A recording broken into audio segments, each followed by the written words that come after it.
आपने साफ शब्दों में कहा है कि खनिज को जब्त किया गया है, तो खनिज है। बड़ा भ्रष्टाचार पिछले 5 वर्षों में इस प्रदेश और जब नहीं जोड़ा गया है, माननीय मंत्री जी जोड़ा गया है, लेकिन वो है कहाँ खनिज? क्या उसको ऑक्शन बुलाया गया कि उसको अवैध रूप से अधिकारियों ने बेच? लेकिन आपके दस्तावेज में कहीं भी नहीं दिखाया जा रहा है कि उसको वापिस उसको दे दिया गया या बेच दिया गया। तो मालूम है इसका जवाब आ पाना बड़ा मुश्किल है। इनकी आत्मा की शांति कर दो। सिपाही से लेकर 108 का ड्राइवर तक वसूली कर रहा है और परेशान हो रहा है आम किसान जिसके पास एक ट्रैक्टर है। क्या प्रधानमंत्री आवास के लिए उनको निःशुल्क रेत ले जाने की अनुमति आपने दे दिया है? विभाग इसके लिए तैयारी कर रहा है।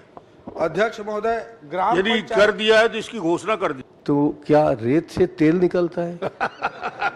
और यदि हाँ, तो 1 टन रेत से कितना तेल निकलता है बता दीजिए। स्पर्श मल्टी स्पेशलिटी हॉस्पिटल बेहतरीन कार्डियोलॉजी की सुविधा एक्सपर्ट डॉक्टर के साथ ही दे रहा है एम्बुलेंस के लिए टोल फ्री नंबर की सुविधा 08003091616। स्पर्श मल्टी स्पेशलिटी हॉस्पिटल, एक एहसास अपनेपन का।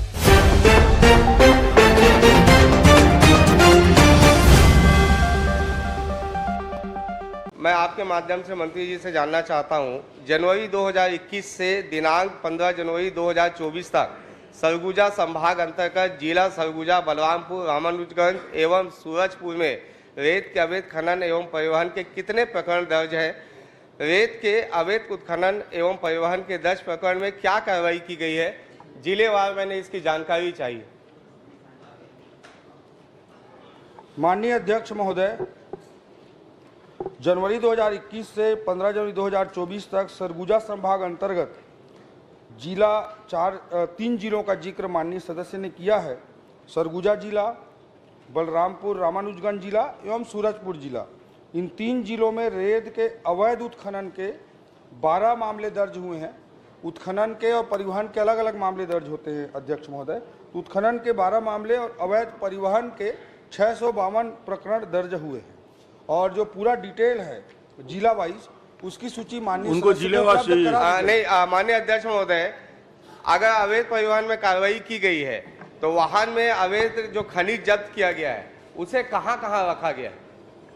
और क्या यह सही है कि थाना रामचंद्रपुर, थाना सनावल अंतर्गत रेत माफिया द्वारा डंप किया गया है? और कितने का अनुमति लिया गया और जहां जहां डंप है उसमें अभी तक क्या कार्रवाई किया गया है? जो डंपिंग का परमिशन अध्यक्ष महोदय वो अलग से कलेक्ट्रेट के माइनिंग शाखा से लिया जाता है। अगर माननीय सदस्य का कंसर्न है, उनको शंका है कि गलत डंपिंग कहीं पर हुआ है तो वो हमें बता दें, हम उसको निश्चित रूप से चेक। माननीय अध्यक्ष महोदय,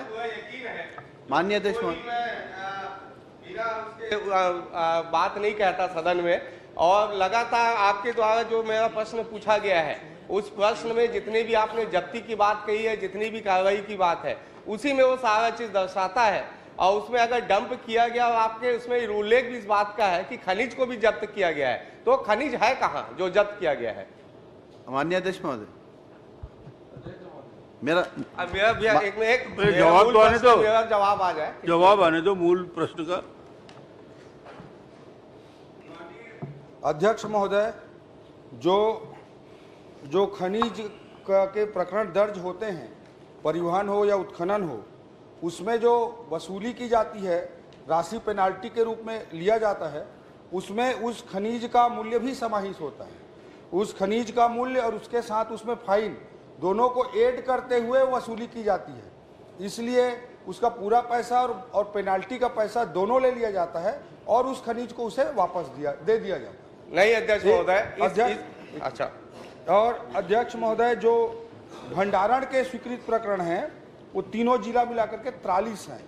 जी माननीय अध्यक्ष महोदय, माननीय अध्यक्ष महोदय, मेरा सौभाग्य है कि मेरे पहले प्रश्न में वित्त मंत्री आदरणीय ओपी चौधरी जी जवाब दे रहे हैं। अगर पेनाल्टी की बात है तो जो आपने उल्लेख किया है कि खनिज जब्त किया गया है, उसमें आपने कहीं भी ये नहीं किया गया कि उससे जो खनिज के रूप में पेनाल्टी लिया गया है, और आपने साफ शब्दों में कहा है कि खनिज को जब्त किया गया है, तो खनिज है कहाँ? मैं ये जानना चाहता हूँ। और ये आपको और बताना चाहता हूँ आदरणीय मंत्री जी, लगातार रेत के विषय पे भी माननीय सदस्यों ने भी अपनी बात कही है। इसे लेके एक बड़ा भ्रष्टाचार पिछले 5 वर्षों में इस प्रदेश में हुआ है, और खनिज जब्त करने के बाद उस खनिज को भी गैर कानूनी रूप से उसको विक्रय कर दिया गया। तो इसलिए मेरे प्रश्न की चिंता बड़ा आवश्यक है, क्योंकि ये विष्णुदेव जी की सरकार है और इस सरकार में मुझे पूरा यकीन है रेत खनन जैसे अवैध कार्य नहीं होंगे और उसमें जिस प्रकार से खनिज की जो अवैध बिक्री हो रही है वो भी नहीं होगी। इसलिए मुझे जवाब इसका अवश्य चाहिए। अध्यक्ष महोदय, जो मैंने बताया कि जैसे ट्रक पकड़ा गया, अब ट्रक में जो भी खनिज है उसमें जो पेनाल्टी इम्पोज करते हैं उसमें खनिज का मूल्य और पेनाल्टी दोनों को जोड़ा जाता है। और जब राशि जोड़ा गया है माननीय मंत्री जी, जोड़ा गया है, लेकिन वो है कहाँ खनिज? खनिज कहाँ रखा है? गया कहाँ? वो सारे खनिज प्रदेश भर के जो जब्ती किए गए वो खनिज है कहाँ? क्या उसको नीलाम किया गया? क्या उसको ऑक्शन बुलाया गया कि उसको अवैध रूप से अधिकारियों ने बेच दिया? उसे अध्यक्ष महोदय यही मैं रखना चाह रहा हूँ, उस खनिज को वापस जो अवैध उत्खनन या परिवहन कर रहा होता है उसी को दे दिया जाता है, लेकिन पेनाल्टी भी उससे वसूली जाती है, उस खनिज का मूल्य भी वसूला जाता है और जब राशि जमा हो जाती है तभी उसको छोड़ा जाता है, वाहन को और खनिज को उसको। लेकिन आपके दस्तावेज में कहीं भी नहीं दिखाया जा रहा है कि उसको वापिस उसको दे दिया गया या बेच दिया गया। मैं बस आपसे ये जानना चाहता हूँ, मुझे मालूम है इसका जवाब आ पाना बड़ा मुश्किल है क्योंकि ये पूरे चिंता का विषय है। मैं बस इतना आपसे जानना चाहता हूँ माननीय मंत्री जी, अगर कोई ऐसे खनिज जब्त हुए उसका अवैध रूप से अगर विक्रय कर दिया गया है या प्रदेश भर में इस प्रकार का कोई भ्रष्टाचार हुआ है तो क्या इसकी जांच आप कराएंगे? क्या इस पे आप कोई कार्यवाही करेंगे? और क्या इस सदन के माध्यम से एक बड़ा मैसेज इस प्रदेश के उन लोगों को देंगे जो अवैध कारोबार देते हैं और ऐसे अधिकारी जो इसमें लिप्त है उनको भी एक कड़ा संदेश देने का काम क्या इस सदन से आप करेंगे?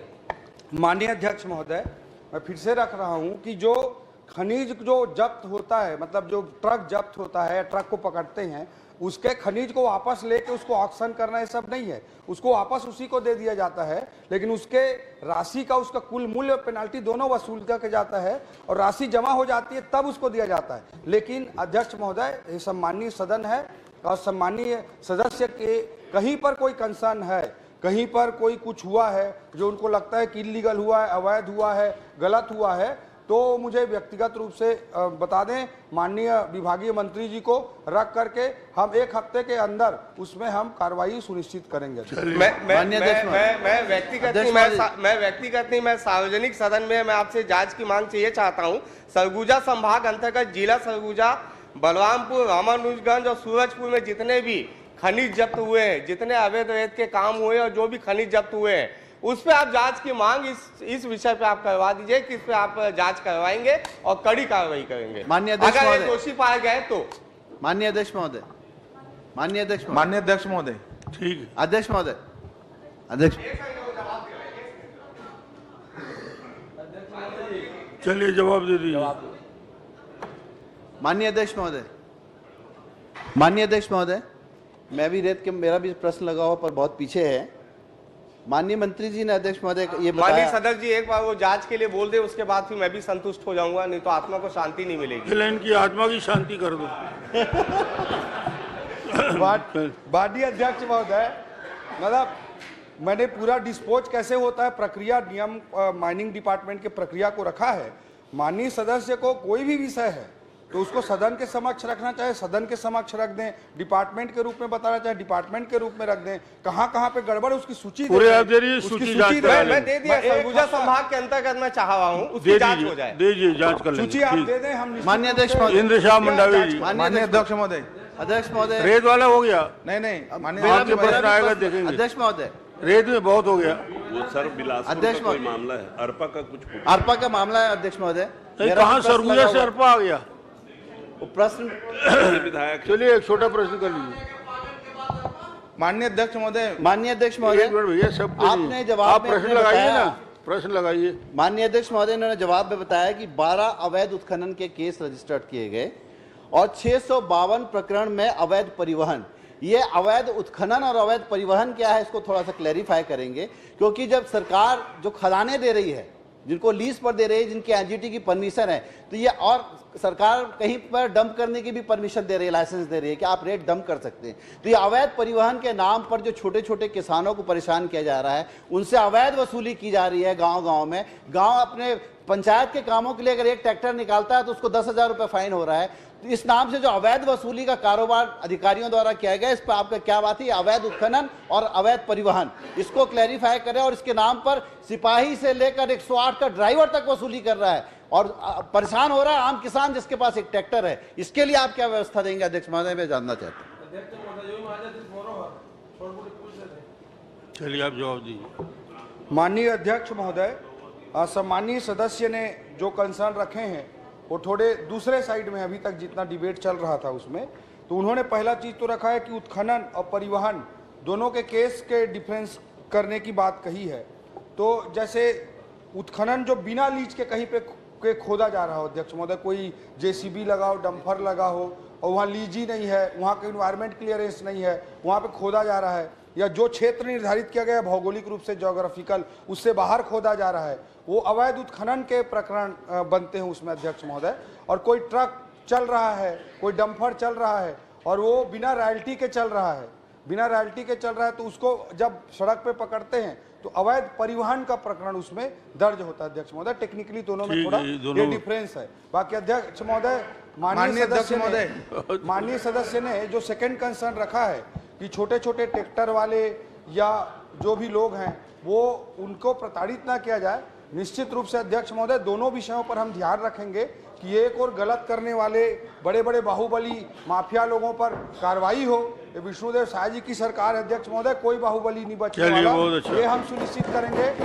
और दूसरी ओर छोटे छोटे ट्रैक्टर वाले हैं जो अवैध, उनको भी नहीं करना है, लेकिन ग्राम पंचायत के लिए मान लीजिए कोई रेती ग्राम पंचायत के काम के लिए ले जा रहा है, कोई स्थानीय उपयोग के लिए ले जा रहा है, माइनिंग नियमों में इस तरह के स्थानीय उपयोग के लिए जो छूट के नियम है उसमें कोई कर रहा है, उसको अनावश्यक रूप से जाके कोई तंग करेगा, वो भी हम नहीं होने देंगे।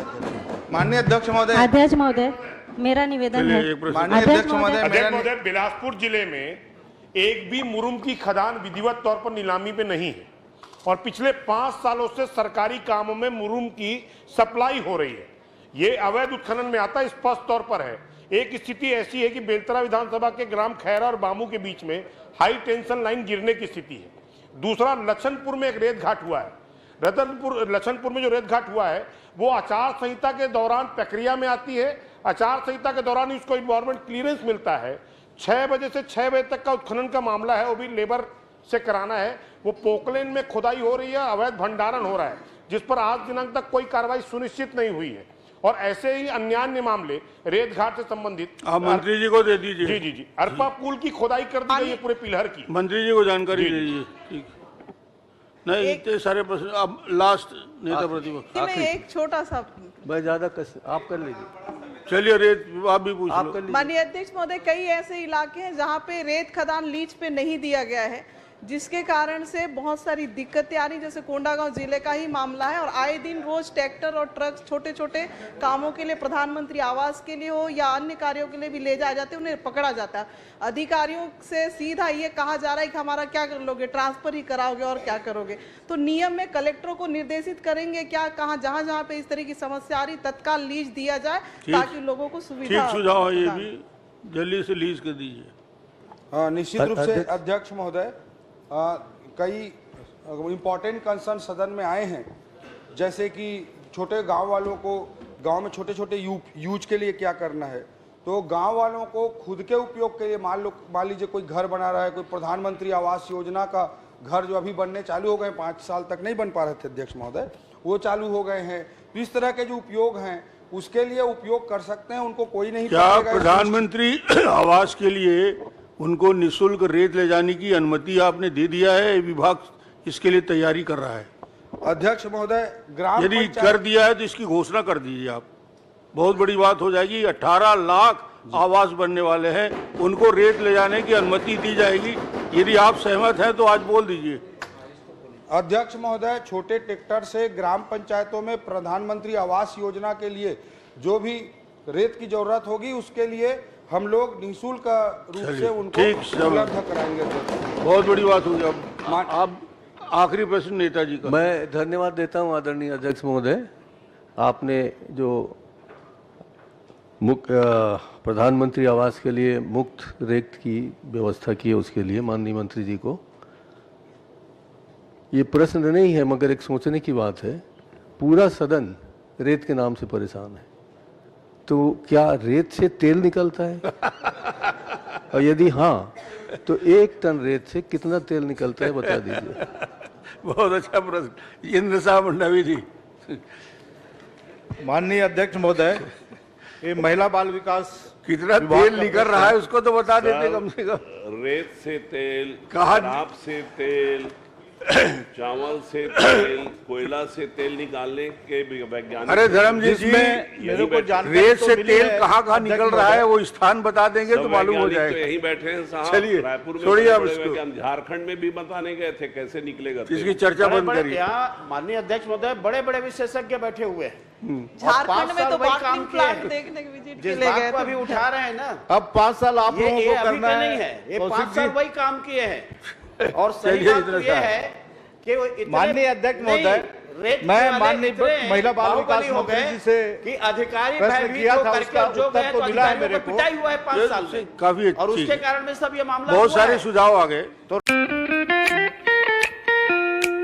खुश है तो फिर खुशी मना ले, छोटा बड़ा केक मंगा ले। संगम में मिलता है बढ़िया केक, संगम में मिलता है बढ़िया केक।